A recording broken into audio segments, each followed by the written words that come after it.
Have you ever had somebody leave you and they thought when they left you that you wasn't gonna make it?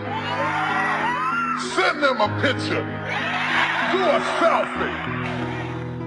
I want to check your stability today, okay? I want to check your emotional stability. Are your emotions stable? You don't have to have a perfect person to have a marriage. You don't have to have a perfect job to pay the bills. You can make it on broken pieces. Stop focusing on what you lost and start living on what you've got left. The key is what we do in our times of pain. Pain will change us. Heartache, loss, disappointments, they don't leave us the same. You go through a divorce, a friend betrays you, eventually that will pass. You'll get through it, but you will be different. Now, how the pain changes you is up to you.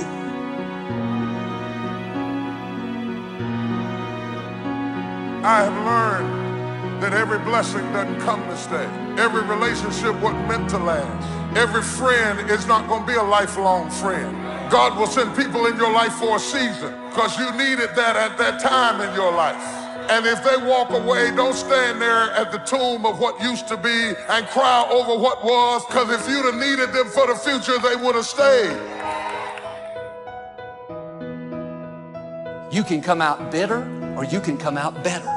You can come out defeated, giving up on your dreams, or you can come out with a new passion, excited about the new opportunities in front of you. All of us experience pain. My challenge, don't just go through it, grow through it. That difficulty is an opportunity to get stronger, to develop character. Anybody can give up. Anybody can let it overwhelm you. But you know what that's doing? Wasting your pain. That pain is not there to stop you. It's there to prepare you, to increase you, to develop you. You need to be your own best ally, your own best friend. Don't be against yourself. If you don't love yourself, you can't love anybody else. Come on, some of you, your biggest problem right now is you don't like yourself. You cannot impose your will on me, so you can wish it, you can want it, but you can't make me be what I don't want to be. You have to always keep your heart prepared for rejection. Never get so comfortable in the lap of the applause of men that you actually believe it, because it is easy to love people when other people love them. The hardest time to love people is when everybody turns against them and they're writing about them and they're talking about them and they're in the news and they're in the paper and they're everywhere. And that's why I exalt loyalty above everything else, because I appreciate most not the people who are with me when people are with me. I appreciate people who are with me when everybody turns against me and you knock on my door and say, I still love you. Now you got clout with me. Just check the circle of your friends, because the company you keep tells a whole lot about you. The people around you, the more time you spend with them, I don't care who you are, you're going to become like them. The friends in your life are shaping the future of your life. We're not talking about acquaintances. We're not talking about friends at work. We're talking about our circle of friends. A lot of people don't ever do the things they're capable of doing because they allow themselves to go along with the crowd, following the crowd. And they find themselves in relationships with people who are addicted to mediocrity, and they allow their behavior to influence their behavior, following the crowd. Many people don't do it because of the fact that they allow their lack of self-confidence to immobilize them. The older I get, the more and more I am convinced that people are borderline obsessed with what's next. I think it's important that you have a vision for your life, and I think it's important that you have an idea of where you're headed, but if you're not careful, you'll get so obsessed with what's next that you'll miss out on what is right now. If you're in college, everyone's like, where are you gonna work? You work for a little while as a single person, everyone's like, when are you gonna get married? You get married, everyone's like, when are you gonna have kids? I'm like, when are you gonna shut up? People are always pushing us into the next season, because there is this notion and this idea that somehow the grass is green over the fence on the other side. But it takes a mature man of God to recognize the grass is not greener on the other side. The grass is simply green where you choose to water the grass.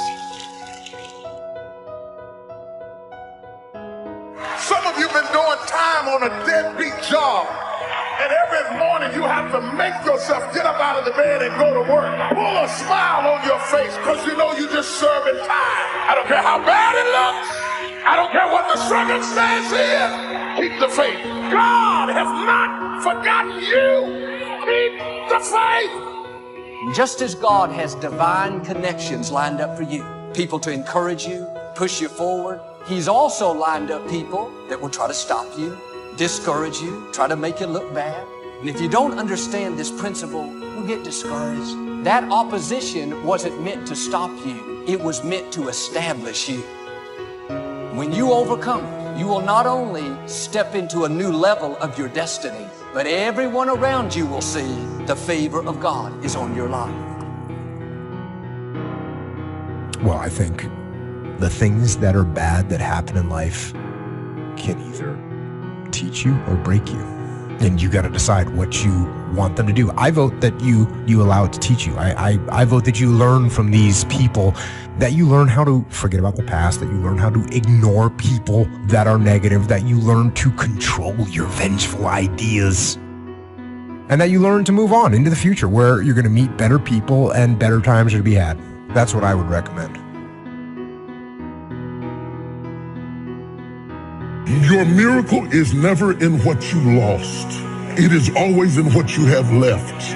And so when you start looking at what you have left, stop grieving over what you lost. Because if you needed it, you wouldn't have lost it. It might only be a pot of oil, but if it's left, the miracle's always in what's left. I'm not telling you to change your heart and your desire to help people. What I am trying to tell you is that your circle should not be full of people that are pulling you down. Your circle should be full of people that are pulling you up. Someone say, check your circle. You can't honor people further than you. You can't reach up. Instead, you're more comfortable with everyone at your level or beneath you because it feeds your ego that you're needed. If you're the smartest person in your group, you need another group.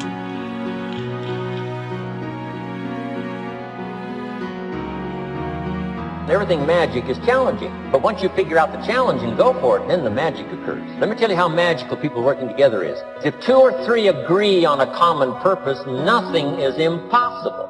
Just try that on for your mental size. If 2 or 3 agree on a common purpose, nothing's impossible. Everybody's looking for a challenge. Here's what I teach. Here's the best challenge in the world. Let's go do it. Not you go do it. Let's go do it. If 2 or 3 of us decide on a common purpose to do it, nothing's impossible.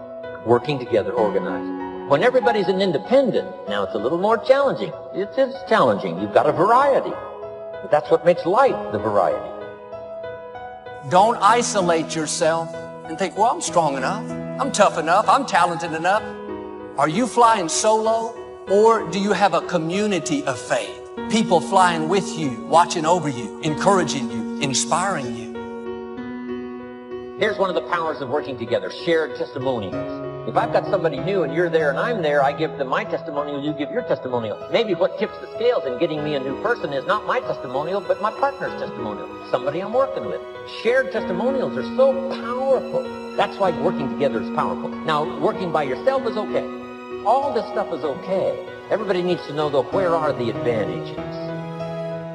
You can be good by yourself, but you can't be great by yourself. You won't become all you were created to be without the right people around you.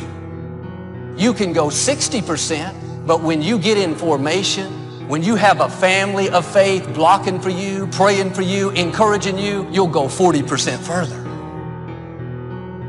Every time we come together, you're being refreshed, re-energized. It's like your batteries are being recharged. What the week took out of you, God is putting back in you. You support what they're doing. You try and build a relationship with them. That's what you try and do. This part of this that we're talking about, the competitiveness. Like if they want to maneuver and try and make you look bad and jump in the spotlight and try and get all the credit, it's fine. Let them do it. And everyone is going to see what they're doing. And they might not see it immediately, but they will eventually be found out. So do your best to support them. Do your best to help them. Do your best to build the relationship. Make the mission the most important thing, not the little politics that you're about to dive into and get involved in. Don't make that the primary thing. Make the primary thing accomplishing the mission.